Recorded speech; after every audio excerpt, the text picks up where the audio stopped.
ሰላም ዛይንቴክ በአዲስ ቪዲዮ ተመልሼ መጥቻለሁ። እንዴት ቆያችሁ? ሳምንታችሁ እንዴት አለፈ? እኔ ጋር በጣም ቆንጆ ነበር፣ እግዚአብሔር ይመስገን።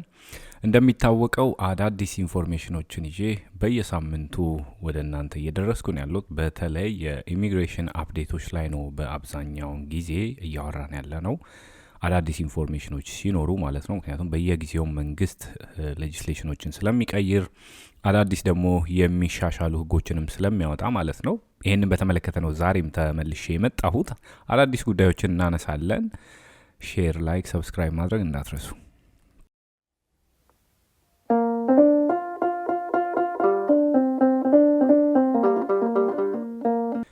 እሺ፣ የመጀመሪያው መረጃ በተለይ በዚህ በወርክ ፎርስ ሾርቴጅ ምክንያት አብዛኞቹ የአውሮፓ ሀገራት ላይ እንግዲህ በየጊዜው ወርክ ፎርስ እጥረት እንዳለ አብዛኞቹ ያወጣሉ የራሳቸውን ኢንፎርሜሽን፣ ምን ያህል ሰው እንደሚያስፈልግ፣ ሌሎች ዲቴይሎችንም አንድ ላይ ማለት ነው። እና ሮማኒያም ቅርብ ጊዜ እዚህ ላይ በጣም ሲሰሩበት ነበር። አዳዲስ ሪፎርም እየተደረገ ያሉ ጉዳዮችም ነበሩ እንደምታውቁት። በተለይ የ2026 ኮታ ባወጡበት ቀናቶች ውስጥ እንደገና አዳዲስ ደግሞ ኢንፎርሜሽኖችንም አውጥተዋል። ዛሬ የምናየው አንድ ጉዳይ አለ። 90,000 ኮታ ባስቀመጡበት ሰዓት ለ2026 ማለት ነው የስራ ዘርፎች ወይንም ክፍተት ያለባቸው የስራ ዘርፎች የትኞቹ እንደሆኑ እና ምን ያህል የወርክ ፎርስ እንደሚያስፈልጋቸው ሊስት አድርገዋል ማለት ነው። ይህንን መረጃ ወጣው የሰራተኞችና ማህበራዊ ጉዳይ ሚኒስቴር ማለት ነው የሮማኒያው። እሱን ዲቴይል እናያለን። ከዛ በፊት ግን እንደ መግቢያም እንዲሆነም ማለት ነው በዚህኛው በአዲሱ ኢመርጀንሲ ኦርዲናንስ ላይ 3 ጉዳዮችን አንስተን እናወራለን። ያ ማለት የውጭ ሰራተኞችና የሌበር ማርኬት ሪፎርም፣ ቅድም እንዳልኳችሁ እዚህ ላይ የተደረጉ ሪፎርሞች ምንድን ነው፣ መንግስት በዋናነት እዚህ ስቴት ይሄን ነገር በሚቀይርበት ሰዓት ምንድን ነው አላማ ያደረገው ነገር የሚለውን በአጭሩ እናያለን።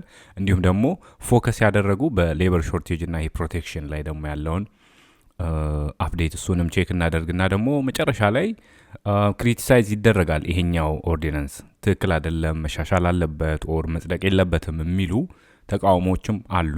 ከምን አንጻር ነው የታየው ያንን የሚለውን የተወሰነ እናይና ደግሞ ወደ ዲቴይሎቹ እንሄዳለን ማለት ነው። አብራችሁን ቆዩ። ሼር፣ ላይክ፣ ሰብስክራይብ ማድረግ እንዳትረሱ በድጋሚ።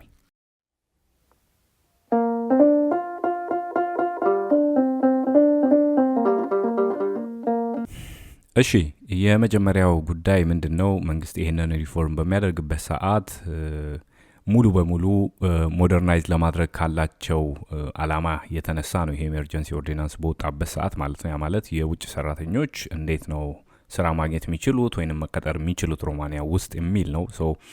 ሙሉ አላማው ዲጂታላይዝ ፕሮሰሱን ዲጂታላይዝ ማድረግ ነው ከምንም በላይ። ያ ማለት ሲምፕል የሆኑ ፕሮሲጀሮችን ማካተት፣ አሰሪውንም ሰራተኛውንም ፕሮቴክት ለማድረግ በሚል ነው ይሄኛው ፕላትፎርም የተዘጋጀው። ፕላትፎርሙ ምንድን ነው? ባለፈው እንዳልኳችሁ workinromania.gov.ro ላይ ነው።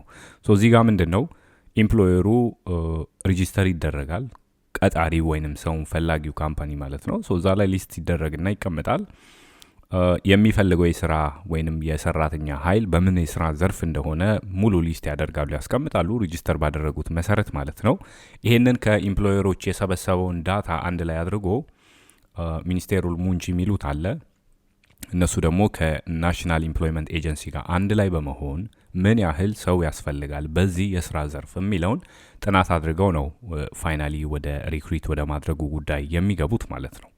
ይሄንን በተመለከተ ነው አሁን workinromania.gov.ro ላይ ፉሊ ዲጂታላይዝ የሆኑ ጉዳዮች እንዲደረጉ ነው። እዛ ላይ ኢምፕሎየሩ ሬጂስተር ያደርጋል፣ ኤጀንሲዎቹና እንዲሁም ደግሞ አውቶሪቲውም አንድ ላይ ሚት የሚያደርጉበት ቦታ ነው ወይንም ፕላትፎርም ነው ማለት ነው። ስለዚህ በጣም ክሊር የሆኑ ህጎችን ወይንም ይሄ ሩልስ ኤንድ ሬጉሌሽንስ የሚባሉትን ያስቀምጣል እዛ ላይ ማለት ነው። ይሄ አውቶራይዜሽን እና ደግሞ ስታንዳርዳይዝድ የሆኑ ዶክመንቶቹን ለነን ኢዩ ሰራተኞች ዶክመንቴሽኖችን ይሄ ቅጥር ላይ ላሉ እንትኖች ማለት ነው ስታንዳርዳይዝ በሆነ ወይ ነው እዛ ጋር የሚቀመጡት ማለት ነው ሁሉም ዲቴይሎች። ስለዚህ ወደዚህኛው ስራ ነው አሁን ፉሊ ዲጂታላይዝ ወደ ሆነው ስራ ነው 2026 ላይ የሚገቡት ማለት ነው። ኦልሬዲ ተጀምሯል። ስለዚህ ኢምፕሎየሩ እዛ ጋር ሬጂስተር ይደረጋል፣ ያለውን ዲቴይል ያስቀምጣል፣ በዛ መሰረት ሰው ይቀርብለታል እንደማለት ነው። ምንድን ነው ፎከሱ እዚህ ጋር የሌበር ሾርቴጅ ላይ ይታወቃል። ኤጂንግ ፖፑሌሽኑ ካለው አንጻር ማለት ነው አምራቹ ኃይል ምናምን የሚባል ነገር አለ። ምክንያቱም ብዙም ይሄ ተተኪ ትውልድ የማይመጣ ከሆነ ኦፍኮርስ አምራች ኃይል ከሌለ ደግሞ የውጭ ወርክ ፎርስ እንዲገባ ነው የሚደረገው ማለት ነው። ያም አንድ ምክንያት ነው ኦፍኮርስ የእነሱ እንትን ላይ በዋናነት ፕሮፖዝ ያደረገው ምንድን ነው? ይሄ ኤመርጀንሲ ኦርዲናንስ ፕሮፖዝ ያደረገው ይሄ ሊስት ኦፍ ሾርቴጅ ኦኩፔሽንስ እነዚህ የስራ ዘርፎች እጥረት ያለባቸውን ቦታዎች ሊስት ያደርጋል። ያንን ነገር ሊስት በተደረገበት መሰረት ወይንም ሬጉላርሊ አፕዴት እየተደረገ ባለ መሰረት የሚያስፈልገውን ሰው እያስመጡ ወደ ስራው ዘርፍ ያሰማራሉ ማለት ነው። ያንን ነው በዋናነት ፕሮፖዝ ያደረገው ይሄኛው ኦርዲናንስ። ስቲል አፕሩቭ አልተደረገም፣ ፐብሊክ ላይ ነው ያለው። እናያለን ፋይናሊ የሚሻሻል ነገር ይኖረዋል ወይስ ሙሉ በሙሉ አይጸድቅም ወይ ምንድን ነው የሚሆነው የሚለውን ነገር በዚህ ወር የምናየው ነው የሚሆነው ማለት ነው። ምንድን ነው ኮንትሮቨርሲው እዚህ ጋር የወጣው ነገር አለ። ይህንን ሀሳብ ፕሮፖዝ ካደረገው ከመንግስት አካላት ጋርና በአንድ በኩል ደግሞ እነዚህ ኮንሰልታንቶች ኦር ሪክሩት የሚያደርግ ኤጀንሲ ውስጥ የሚሰሩ ሰዎችና የህግ ሰዎች ክርክር ሲያደርጉ ነበር። ይሄኛው ድራፍት ወይንም ይሄኛው ኤመርጀንሲ ኦርዲናንስ ባለፈውም እንዳልኳቸው ሪስትሪክት ያደርጋል። ይሄ ዳይሬክት ሃይሪንጎችን ሪስትሪክት ስለሚያደርግ ሌሎች የተወሰኑ ኢንዱስትሪዎችን ከዚህ ማርኬት ሊያወጣባቸው ይችላል የሚል ስጋት አለባቸው። እውነት ለመናገር ደግሞ እነዚህ ኤጀንሲዎችን ደግሞ ከማርኬት አውጥቷቸው ምክንያቱም በዚህ በፋይናንሻል ጋራንቲ ማስቀመጥ ባለባቸው አማውንት ያን ያህል ማስቀመጥ ስለማይችሉ እነሱን ከማርኬት ያስወጣል። ያ ደግሞ ማለት ምን ማለት ነው? ሪክሩትመንት ኮስቱን ደግሞ በጣም ኢንክሪዝ እንደሚያደርግና ውድድሩን ይሄ ኮምፒቲሽኑን አንዱ ካንዱ ጋር ያለውን ነገር በጣም ይጎዳል። ምክንያቱም ሞኖፖላይዝ ተደርጎ ይያዝና አንድ ወይንም ሁለት የሆኑ ትልቅ ይሄ ፋይናንሻል ስቴቢሊቲ ያላቸው ትላልቅ ካምፓኒዎች ይይዙትና ማርኬቱን ሙሉ በሙሉ እነሱ ይጠቀልሉታል። እንደዛ አይነት ነገር ስለሚኖር መታሰብ ወይንም ታሳቢ አላደረገንም እኛን የሚል ውይይት እየተደረገ ነው። ወይንም ተቃውሞ ፒቲሽን እንደባለፈው እንዳልኳችሁ ፒቲሽን እየተደረገ ነው። ውጤቱ እንግዲህ በዚህ ባሉ ቀናቶች ውስጥ የምናይ ነው የሚሆነው። ይሄ በእንዲህ እንዳለ ለጊዜው ቅድም እንዳልኳችሁ የትኛው የስራ ሴክተር ላይ ወይንም የትኛው የስራ ዘርፍ ላይ ምን ያህል የሰው እጥረት አለ የሚለውን አውጥቷል መረጃውን ማለት ነው። ስለዚህ የሚኒስቴሩ ሙንቺ የሚሉት አለ የሰራተኞችና ማህበራዊ ጉዳይ ማለት ነው። እነሱ ያወጡት መረጃ እናያለን። በየትኛው የስራ ዘርፍ ምን ያህል የሰው እጥረት አለ፣ እንዲሁም ደግሞ ኮታው የጸደቀው ኮታ ወይንም በዚህኛው ዓመት 90,000 ተብሎ የተያዘው ኮታና የሰው እጥረት ያለበት እውነት ይመጣጠናሉ የሚለውንም አንድ ላይ እናያለን። ቃል በቃል እዚሁ ላይ ያለውን የሰው እጥረት ያለበትን ቦታና ምን ያህል በቁጥር የሚለውን ነገር አንድ ላይ እናያለን ማለት ነው። Conform Ministerului Muncii, Familiei, Tineretului și Solidarității Sociale, ይሄ ማለት የሚኒስትሪ ኦፊስ የሰራተኞችና ማህበራዊ ወጣቶች ጉዳይ ምናምን የሚባለው ማለት ነው። Principalele domenii de activități afectate de lipsa de personal sunt ይሄ የወርክ ፎርስ እጥረት ያለበት ወይንም የተጎዱ ወይንም ሰው የሚያስፈልጋቸው ሴክተሮች የትኞቹ ናቸው የሚለውን ነው ዲቴይል ያወጣው ማለት ነው። የመጀመሪያው ኩሪየር ነው። ኩሪየር ማለት ዴሊቨሪ ማለት ነው። ዴሊቨሪ ላይ የሚሰሩ ወይንም የዴሊቨሪ ስራ የሚሰራበት ዘርፍ ላይ ያለው ምን ያህል ነው እጥረቱ ወይንም የወርክ ፎርስ የሚያስፈልገው የሚለውን በቁጥር 26275 የመጀመሪያው ማለት ነው። ማኒፑላንት ማርፉሪ ማለት ትላልቅ ይሄ ማርፈ ማለት ይሄ ስቶኮች ወይንም ይሄ ኢንፑቶች ወደ ካምፓኒዎች በሚገቡበት ሰዓት የሚቀበሉ ጄስቶኒያር የሚባል አለ። እቃዎችን ተቀብሎ ሬጂስተር አድርጎ ላይክ ሸልፎች ላይ ማድረግ ምናምን እነዚህን የሚቀበል በዚህ የስራ ዘርፍ ደግሞ ወደ 20912 ያስፈልጋል። ሙንቺቶርኔ ካሊፊካት ላ ዴሞላሪያ ክላዲሪሎር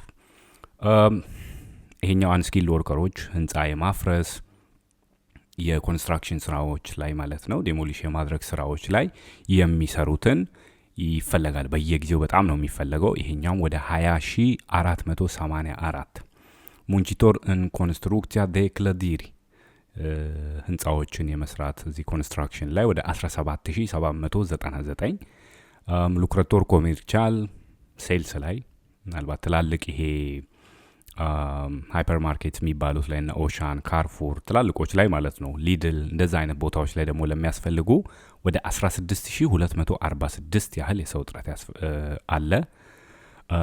ሾፌር ዴ አውቶቱሪዝም ሺ ካሚዮኔ ሹፌር ለምሳሌ የአውቶ ቱሪዝም ማለት ትናንሽ መኪኖች እነዚህ በቢ ካታጎሪ የሚሽከረከሩና ካሚዮን ደግሞ ትራኮች ትላልቆች ያ ማለት ሲኢ ወይንም C+E የሚባል ካታጎሪ አለ የሹፌር የመንጃ ፍቃድ ማለት ነው። ሶ በሱ የሚነዱት ወደ 12237 ያህል።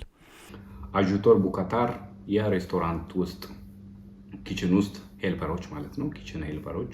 ኮንዱካቶር አውቶ ትራንስፖርት ሩቲር ደ ማርፉር እነዚህ ደግሞ የማርፋ ማለት ስቲል ስቶኮች ሊሆኑ ይችላሉ፣ ኢንፑቶች ሊሆኑ ይችላሉ፣ ምርቶች ሊሆኑ ይችላሉ። እነሱን ደግሞ የሚያሽከረክሩ ሹፌሮች ወደ 11135 ያህል። ሙንቺቶር ኔካሊፊካት ላስፓርጀሪያ ሺተይረ ማቴሪያሌሮል ደ ኮንስትሩክሲ በዚህኛው ደግሞ ወደ 10878 ያህል ሰው ነው የሚፈለገው ወይንም እጥረት ያለው። ያ ማለት የአንስኪል ወርከሮች ናቸው፣ ግን በዋናነት የኮንስትራክሽን ስራዎች ላይ የመቁረጥና የመስበር ይሄ በጣም አቅም የሚፈልጉ ስራዎች ናቸው። ሰው በዚህ ዘርፍ 10878 ያህል የሰው እጥረት እንዳለ ነው ጥናቱ የሚያሳየው ወይንም የነሱ ሪፖርት ላይ የሚያሳየው ማለት ነው። እንዲሁም ደግሞ የመጨረሻው አጀንት ደ ሴኩሪቲት የሴኩሪቲ ኤጀንሲዎች ወይንም ኤጀንቶች ይሄ ላይ የማርኬቶች ውስጥ ሞሎች ውስጥ የሴኩሪቲ ኤጀንቶች አሉ። ሶ እንደዛ አይነት ስራ ዘርፍ ላይ ደግሞ ወደ 10438 ያህል የሰው እጥረት አለ። ሶ ይሄኛውን ሊስት ያደረገው ሚኒስቴሩ ሉይ ሙንቺ ያ ማለት የሰራተኞችና ማህበራዊ ጉዳይ ከናሽናል ኢምፕሎይመንት ኤጀንሲ ጋር ሆነው ነው እንደዚህ ነው እያሉ ያሉት። የአዲሱ የኤመርጀንሲ ኦርዲናንስ ላይ የወጣው እነሱ ሬጉላርሊ አፕዴት በሚያደርጉ የስራ ዘርፍ ክፍተት ባለበት መሰረት ነው ሰው እንድታስመጡ የሚል አዲስ ህግ የተሻሻለው ለሪክሩት ለሚያደርጉ ኤጀንሲዎች ማለት ነው። ስለዚህ በዚህኛው የስራ ዘርፍ ብቻ ነው ሰው ማምጣት የሚቻለው። እጥረት ስላለ እዚህ ላይ ነው አምጥታችሁ ሰው ማስገባት የምትችሉት ነው። ስለዚህ እኛ በሰጠናችሁ ሊስት መሰረት ነው ማምጣት የምትችሉት ነው በዋናነት ህጉ የወረደው ማለት ነው። ስለዚህ አፕሩቭ የሚደረግ ከሆነ በዚህ መሰረት ነው የሚሆነው። ለማንኛውም ምን ያህል የሰው እጥረት እንዳለ ይህን ሜንሽን ማድረግ ፈልጌ ነው። እውነት ለመናገር ይሄኛው ካልኩሌት ሲደረግ ስቲል የወርክ ፎርስ እጥረት ይሄ ቶታሊ ያለው ሲታይ ከ150 ሺህ እስከ 200 ሺህ ያህል ሰው ያስፈልጋል። ግን ይርሊ የሚሰጠው ኮታ እንግዲህ እንደምታውቁት 100 ሺህ ነበር። አሁን ላይ ደግሞ 90 ሺህ ነው እንደውም የሆነው። ከዛ ከ90 ሺህ ደግሞ ምን ያህሉ መጥቶ ምን ያህሉ ደግሞ ይሰራል እስቲ ሌላ ካልኩሌሽን ነው የሚሆነው። ሶ ይሄን ያለው የዛሬው መረጃ። የአርቡ ላይቭ ፕሮግራማችን እንደተጠበቀ ነው ማለት ነው። ላይክ፣ ሼር፣ ሰብስክራይብ ማድረግ እንዳትረሱ። መልካም ሳምንት።